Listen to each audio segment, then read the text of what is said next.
누가복음 19장 11절 21절 말씀까지 제가 받들어 읽겠습니다. 그들이 이 말씀을 듣고 있을 때에 비유를 더하여 말씀하시니 이는 자기가 예루살렘에 가까이 오셨고 그들은 하나님의 나라가 당장에 나타날 줄로 생각함이더라. 이 시대에 어떤 귀인이 왕위를 받아 가지고 오려고 먼 나라로 갈 때에 그종 열을 불러 은화 열 문화를 주며 이르되 내가 돌아올 때까지 장사하라 하니라. 그런데 그 백성이 그를 미워하여 사자를 뒤로 보내며 이르되 우리는 이 사람이 우리의 왕됨을 원하지 아니하나이다 하였더라. 귀인이 왕위를 받아 가지고 돌아와서 은화를 준 종들이 각각 어떻게 장사하였는지를 알고자 하여 그들을 부르니 그 첫째가 나와 이르되 주인이여 당신의 한 문화로 열 문화를 남겼나이다. 주인이 이르되 잘하였도다 착한 종이요 내가 지극히 작은 것에 충성하였으니 열 고을 권세를 차지하라 하고 그 둘째가 와서 이르되 주인이여 당신의 한 문화로 다섯 문화를 만들었나이다. 주인이 그에게 이르되 너도 다섯 고을을 차지하라 하고 또 한 사람이 와서 이르되 주인이여 보소서 당신의 한 문화가 여기 있나이다. 내가 수건으로 쌓아 두었었나이다. 이는 당신이 엄한 사람인 것을 내가 무서워함이라. 당신은 두지 않은 것을 취하고 심지 않은 것을 거두나이다. 주인이 이르되 21절까지만 봤습니다. 그 뒤에도 다 읽어야 되지만 우리가 시간을 줄여서 거기까지 읽겠습니다. 이 시간에 찬양대 하나님 앞에 찬양 읽겠습니다.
아멘. 감사합니다.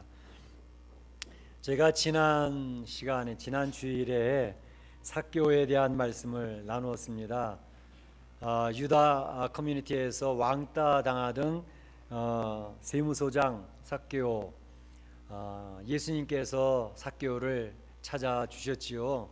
삭개오를 한 번도 만난 적이 없는 초면인데도 삭개오의 이름을 기억하시고 삭개오야 내려와라, 내가 오늘 네 집에 유하여야 하겠다, 이렇게 말씀하시면서 삭개오의 가정을 신방해 주셨고, 삭개오 가정에서 대화를 나누는 가운데 삭개오는 너무너무 좋아서 세상적으로는 좀 성공한 것 같았고 사회적인 신분도 또 경제적으로도 넉넉한 그런 삶을 살았지만 그 마음의 허전함과 공허함, 외로움을 달랠 수 없었던 그가 바로 예수님을 만남으로 물밀도 오는 듯한 그 평화와 기쁨을 맛보면서 그가 결단을 했지요.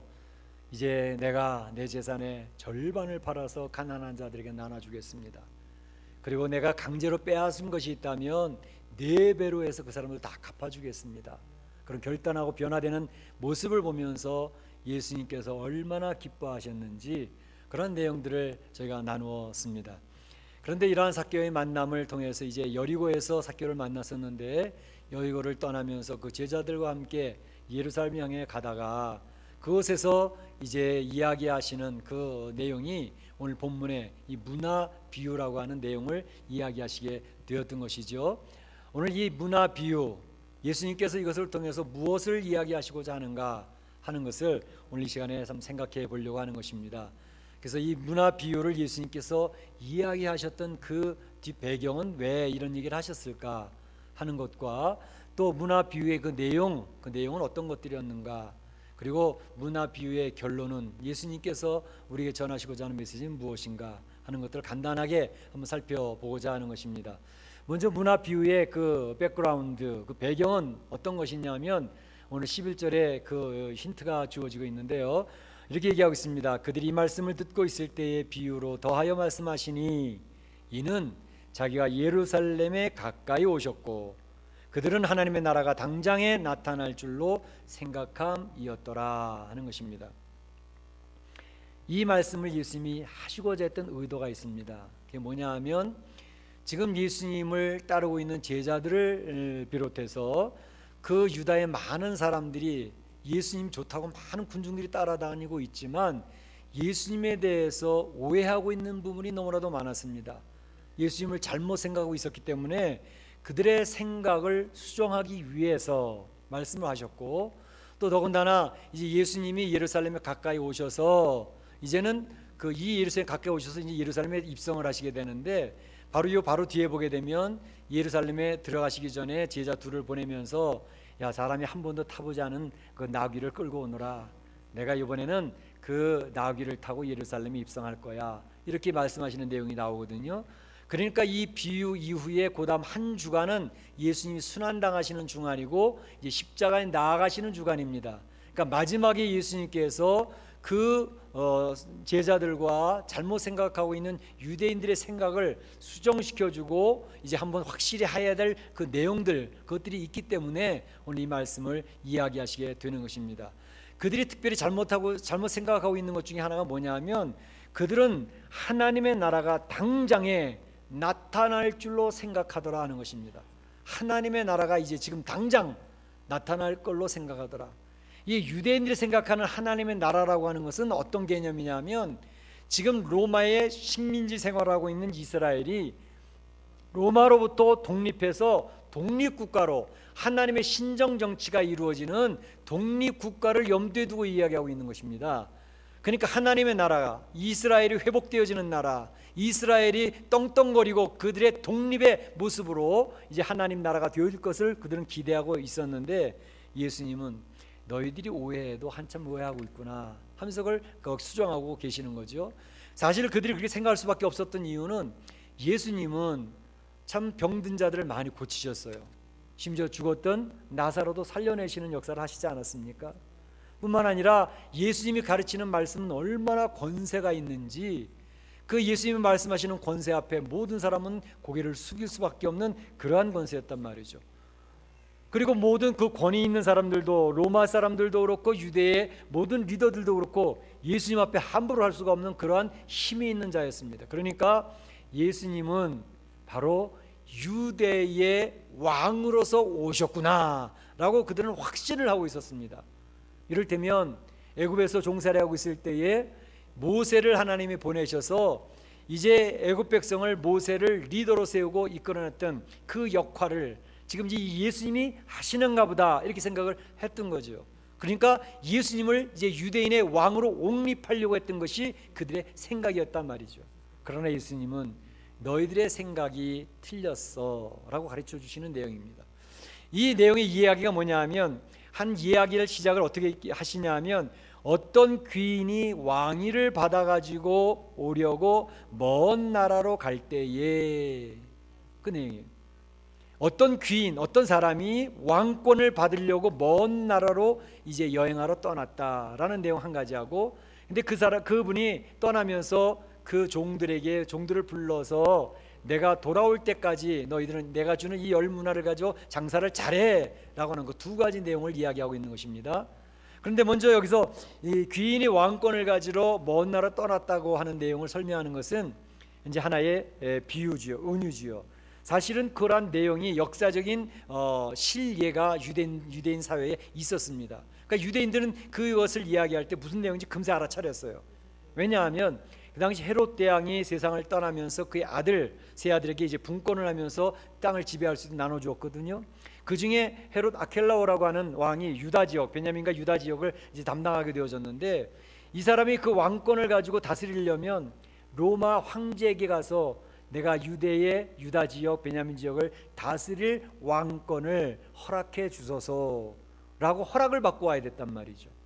그러니까 당시에 헤롯 아켈라오는 바로 이 로마의 황제에게 가서 유다의 왕으로서 왕권을 행사할 수 있도록 허락해 주세요 하고 떠나게 되어졌거든요. 떠나게 됐는데 그 뒤를 따라서 50명 반대하는 사람들, 데모하는 사람들이 그 뒤를 따라서 로마까지 간 거예요.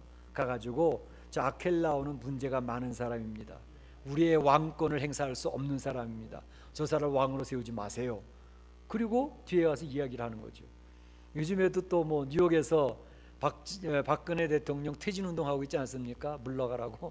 또 지지하는 사람들하고 같이 데모가 붙어가지고 지난 주간에는 뉴욕에서 퇴진하라는 데모와 또 지지하는 데모가 서로 붙어가지고 난리가 있었습니다.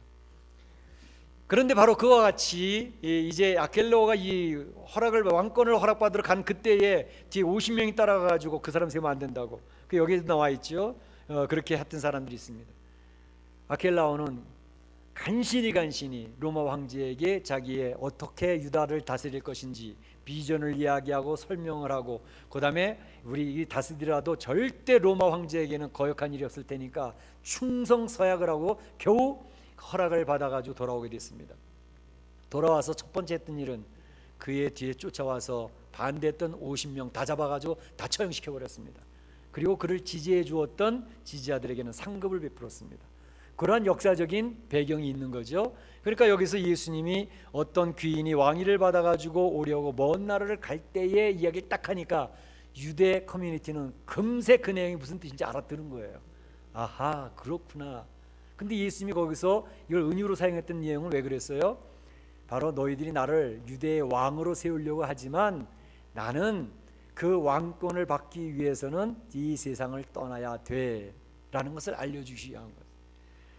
이 왕권을 받아 떠나는데도 내가 가는 그 길은 바로 이 당당하고 뭐 이렇게 가는 게 아니라 십자가를 지고 가야 되는 길이고, 십자가를 지고 죽어야 돼. 초라하게 죽어야 돼. 죄인처럼 죽어야 돼.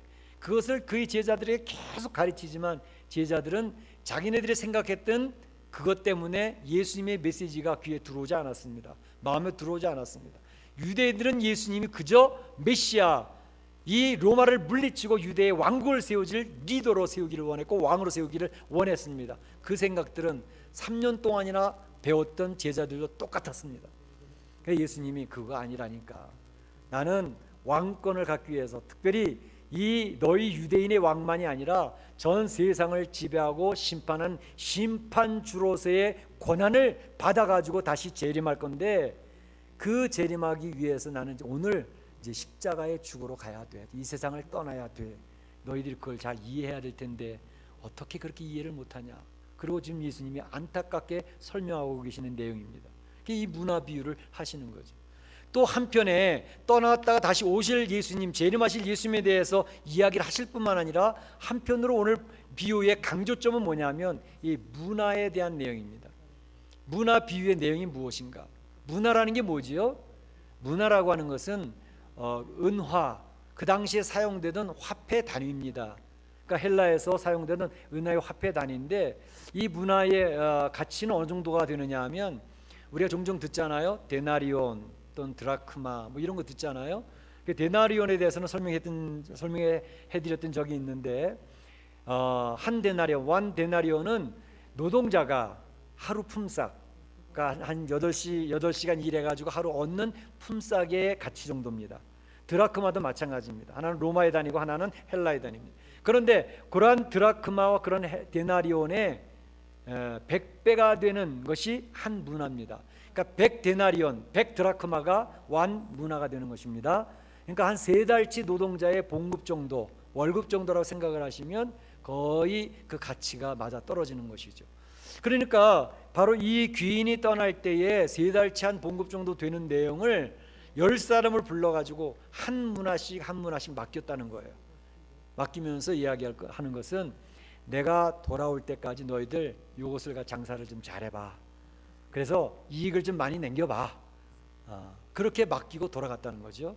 그리고 다시 이제 진짜로 왕권을 딱 받아가지고 돌아오게 되는데 그 10문화를 맡겼던 10명을 다 불러가지고 계산을 하는, 세무하는 거예요. 그랬더니 어떤 사람은 주신 한 문화를 가지고 10문화를 남겼습니다. 보고라는. 또 한 사람은 와가지고 주신 한 문화를 가지고 5문화를 남겼습니다. 5배를 남겼다는 거죠. 그랬더니 그 귀인이 기뻐하면서 그래? 그러면 10문화 가진 사람은 10고을을 다스리는 권세를 내가 줄게. 그럼 맡겨. 5문화를 남긴 사람이면 내 5고을을 다스릴 수 있는 권한을 너한테 부여한다. 그래. 근데 문제는 한 문화를 가졌던 한 사람이 와가지고 이야기하기를 저는 그 주신 거 수건에 잘 싸가지고 이렇게 다시 드립니다. 바꾸지도 않았습니다. 주신 그 문화 그거 그대로 드립니다. 그리고 내놓는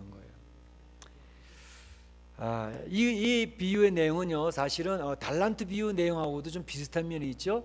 달란트 비유는 우리 성도님들 잘 아는 내용이니까요. 마태복음 25장에 나와 있는 것처럼 어떤 귀인이 떠나면서 5달란트를 맡기고 또 2달란트를 맡기고 1달란트를 맡겼는데 5달란트 맡긴 사람, 2달란트 맡긴 사람은 5달란트 남기고 2달란트 남기고 1달란트 남겼던 사람은 그대로 가지고 있다 그대로 그 주인에게 다시 돌려주지 않았습니까? 이게 내용이 비슷해요. 비슷한데 좀 달라요. 그러니까 달란트 비유에서는 나눠준 사람이 3사람이고 그 나눠준 내용이 똑같이 나눠진 게 아니라 5달란트, 2달란트, 1달란트 내용이 달라요. 근데 문화의 비유에서는 똑같이 한 문화씩 10명에게 똑같이 나눠줬다는 거예요. 그러니까 조금 달라요. 강조점이 좀 다릅니다. 그 비유의 차이점이 뭘까 보면 달란트 비유는 사람들에게 주어진 어떤 재능을 이야기한다고 말할 수 있겠어요. 그들에게 분배된 그 내용, 재능이 달라요. 그러니까 그 재능, 주어진 재능을 가지고 자기에게 주어진 능력을 가지고 그것을 가지고 최선을 다해보는 거죠. 그래서 그 자기가 주어진 내용을 가지고 열심히 해서 남기는 그러한 삶, 최선을 다하는 삶, 뭐 그런 것들을 얘기할 수 있겠습니다. 이를테면 이 세상에는 사람들마다 다 성격이 다른 것처럼 재능들도 다 다르잖아요. 능력들이 다 다르잖아요. 어떤 사람은 장사를 잘하는 능력이 있는 분이 있습니다.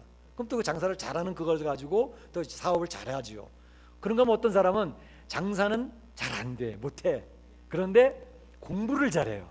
그 공부를 잘하는 사람은 공부를 잘하는 걸 통해서 박사가 되어져 가지고 교수가 되어져서 또 사회에 유익을 끼치면서 그 재능을 활용을 한단 말이죠. 어떤 사람은 또 인간관계를 잘해. 그 사람들을 아는 사람이 폭이 얼마나 넘은지 몰라요. 신발 문수가 크다 그러죠. 그래서 많은 사람과 좋은 관계를 맺으면서 그 사람에게만 가면 연결 안 된 사람이 다 연결되어져 가지고 사회를 풍성하게 살아가는 사람이 있습니다. 그럼 어떤 사람은 또 예술 같은 거, 미술 같은 거, 어떤 그런 예술적인 달란트가 있어서 얼마나 잘하는지요. 또 노래를 잘 부르는 가수들, 싸이 같은 사람 이렇게 볼 때는 저 친구가 저 성공하겠나 했는데 전 세계를 떠들썩하게 쥐었다 놨다 하지 않습니까? 이야, 그래서 야, 저 친구 참 나름대로 특별한 또 재능이 있구나 그런 생각하면서 그거 봤는데요. 이제 우리 지난 주간에 봤던 우리 김연아 같은 우리 국민 여동생이죠. 예, 그걸 보면서 야, 참 정말로 그 게임 하는데 거기 막 빠져 들어가도록 이렇게 심취할 수밖에 없는 그런 아주 긴장감이 있는. 그래서 좀 뭐 비록 뭐 은메달밖에 따지는 못했지만 많은 사람들은 이야기하기를 에이, 김연아가 금메달 맞아. 김연아가 정말 스케이팅, 피겨 스케이팅의 여왕이 맞아. 퀸이야라고 다 인정을 합니다. 그래서 옛날에 피겨 스케이팅에 이관왕했던 그 카타리나 비트 같은 사람이나 미셸 콴이나 이런 사람들도 에이, 김연아가 훨씬 더 잘했지. 그거는 러시아 측에 농간이 있는 것 같아. 그렇게 이야기를 하고 또 모든 세계 그 매체들이요. 미국의 NBC나 또 영국의 BBC나 뭐 독일, 프랑스 이런 모든 나라들이 전부 다 하나같이 김연아가 금메달 딴 거라고 이렇게 이야기를 합니다. 그러면서 MBC 같은 데는 뭐 홈페이지에다가 그 여론조사를 했더라고요. 그 4명을 딱 세워놓고 이 4명 중에 누가 1등을 했다고 생각하십니까? 여론조사를 딱 했는데 단연코 김연아가 1등으로 나와서 그걸 공개하고 있지 않습니까?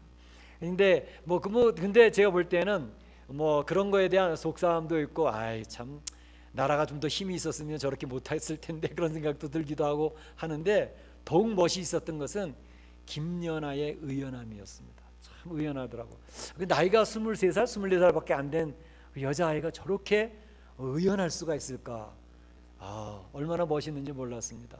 뭐 그런 은메달, 금메달 그런 거에 연연하지 아니하고 자기가 했던 준비했던 것을 다 펼칠 수 있어서 참 좋았고 모든 것이 다 끝나서 홀가분하고 그렇다고.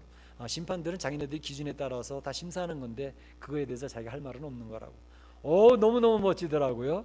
그래서 야, 참 진짜로 김연아는 실력에서도 금메달이지만 그 마음 자세가 겸허하면서도 참 멋진 그러한 선수구나 그런 생각을 해봤습니다. 그런데 바로 이와 같이 달란트가 다 틀려요, 사람마다. 근데 그 주어진 달란트를 가지고 하나님은 최선을 다했느냐 아니면 게으르고 악하게 살았느냐 그것을 묻는 내용이 달란트 비유라고 한다면 문화의 비유는 무엇을 강조하는 것이냐 이 말이죠. 문화의 비유의 초점은 한 문화씩 공통적으로 동일하게 공평하게 나누어졌다고 하는 것에 초점이 있습니다. 여러분, 우리 이 세상 살면서 공평하게 나누어 가진 것이 무엇일까? 더 능력이 있고 더 좋은 재능이 있고의 문제가 아니라 우리 인생에게 공평하게 나눠진 것이 있다면 그것이 무엇일까? 무엇일 것 같습니까? 저는 그런 생각을 해봤어요. 우리에게 주어진 한 번의 인생, 이것이 공평하게 주어진 게 아닐까 그런 생각을 해봤습니다. 뭐 어떤 사람은 나이에 따라 어떤 사람 60에 떠나시는 분도 있고 80에 떠나시는 분도 있고 장수하셔서 100세에 떠나신 분들도 계시지만 중요한 것은 어머니 태에서 나와서 이 세상 이 지구 땅에 거주하는 단 한 번의 기회 한 번의 인생에 그것은 공평하다는 것이죠. 이 세상에 2번 와서 사는 사람 없습니다. 이 세상에 3번 왔다 살다 가는 사람도 없습니다. 모든 사람은 이 세상에 한 번 와서 한 번의 인생을 딱 살다가 떠나게 되는데 그런데 그 한 번의 삶을 어떻게 살았냐 하는 것은 저마다 다 다르다는 것이죠.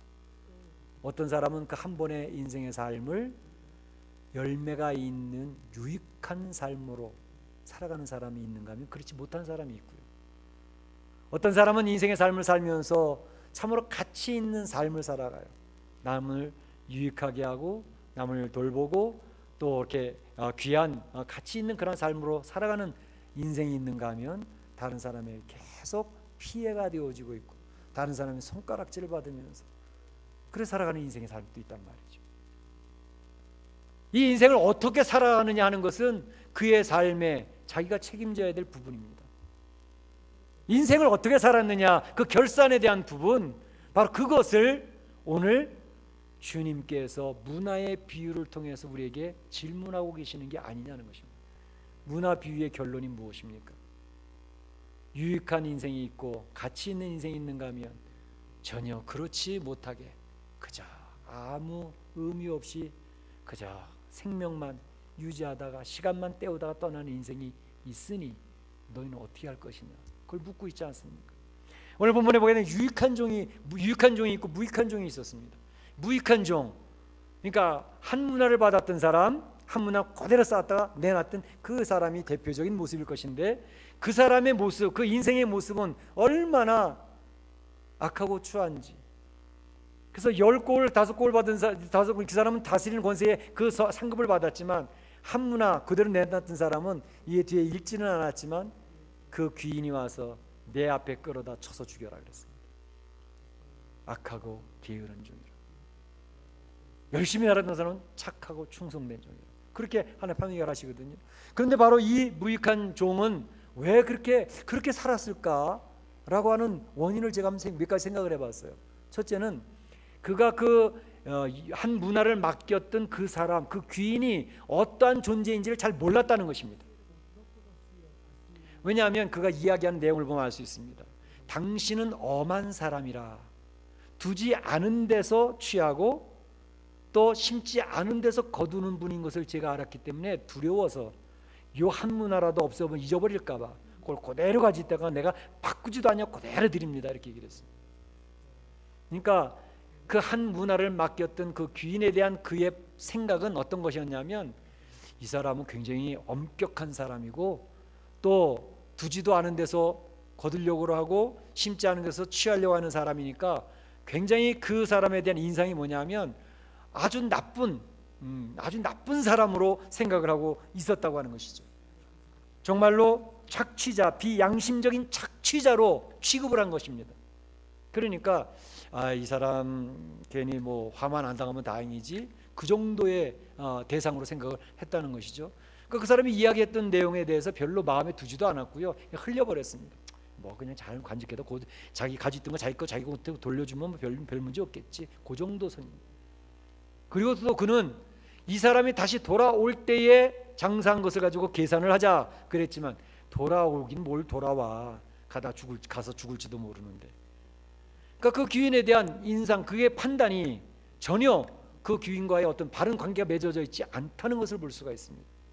그런데 10문화를 남겼고 5문화를 남겼던 사람의 인식은 그렇지 않았습니다. 어떻게 생각을 했느냐, 그 귀인에 대한 그 대상을 보는 눈이 달랐습니다. 어떻게요? 이분이 도대체 우리를 누군 줄 알고 이렇게 귀한 물질을 이렇게 맡기나, 3개월치 월급을 아무런 보장도 없이 보증도 없이 그대로 맡기면서 너희들 거 가지고 열심히 장사해서 이익을 남겨봐 라고 맡기는 그분이 너무너무 존경스러웠던, 너무너무 좋았던 것입니다. 그분을 너무너무 사랑했던 거예요. 그러니까 그분을 존경하고 사랑하고 그분을 귀하게 여기니까 그분의 말을 마음에 두는 거예요. 그분이 말씀했던 대로 내가 잘해봐야지, 그분이 원하는 대로 열심히 살아봐야지. 그러니까 자기가 존경하고 자기가 사랑하고 자기가 친밀한 그분의 말은 마음에 둡니다. 그리고 그분의 말을 두니까 내가 돌아올 때에 다시 만나서 우리 웃으면서 한번 계산해보자, 그 말씀 마음에 두고 그는 열심히 최선을 다해서 땀 흘려 이랬다 했던 거죠. 그러니까 그들은 이분이 다시 돌아올 거라고 하는 확신을 가지고 준비를 했던 것이죠. 그러니까 남기잖아요. 10문화를 남겼고 5문화를 남겼습니다. 바로 이것이 얘기하는 게 뭘까요? 우리 예수님이 이제 우리에게 인생의 한 번의 삶을 살으라고 맡기고 하나님 품에 가셨습니다. 그래서 심판권을 받으시고 이 땅에 다시 재림하실 것입니다. 재림하셔서 우리들하고 셈을 계산을 하자고 이야기하실 것입니다. 근데 주님이 말씀하신 그 말씀을 성경을 통해서 마음에 염두에 두고 있는 사람은 그것을 준비하고 살아갑니다. 그 예수님은 나를 위해서 보혈을 흘려주시고 나에게 보혈의 옷을 입혀주시고 형편없는 존재임에도 불구하고 나를 인도하여 주시고 삶 가운데 나를 보호하여 주셨던 그분, 나는 그 예수님이 너무너무 좋아. 그 예수님이 나에게 하신 말씀들을 내가 한 귀로 듣고 한 귀로 흘려버릴 수가 없지. 그 말씀을 내가 기억하고 굉장히 조심스럽게 그 말씀 따라 살아야지. 그러고 살아가고 있단 말이죠. 그리고 주님이 재림하실 때 분명히 오실 텐데, 다시 분명히 확실히 오실 텐데, 그때에는 내가 웃음으로 주님을 나가서 제가 인생을 이렇게 살았습니다. 뭐 부족하긴 하지만 열심히 하나님이 원하시는 대로 살아보려고 애를 썼습니다. 그리고 삶의 보고서를 내어놓을 때 우리 주님의 미소가 보이지 않겠느냐는 것입니다. 그러면 우리 주님이 여러분에게 상을 주시는, 10골 5골 차이가 있어요. 상급의 차이가 있다는 것을 의미하고 있는 바입니다. 여러분, 예수님이 십자가에 달려 돌아가실 때에 한편 강도의 사건을 아시죠? 그 강도는 이 세상에서 한 일이라고 하는 것은 악밖에 없었습니다. 다른 사람 등쳐먹고 강도질에서 빼앗고 그저 나쁜 짓만 하고 살았던 사람인데, 예수님 옆에 있다가 예수님 저희를 불쌍히 여겨주세요 라고 예수님을 영접했을 때 예수님은 오늘 네가 나와 더불어 낙원에 있으리라 하면서 하나님 나라에 입성할 수 있는 티켓을 주셨다고요. 예수 그리스도 옷을 입었기 때문에 구원받는 자가 됐어요. 우리는 바로 이러한 축복을 받는 존재들입니다. 이 세상에서 어떻게 살았든지 네가 산 모습을 가지고 이야기하시지 않습니다.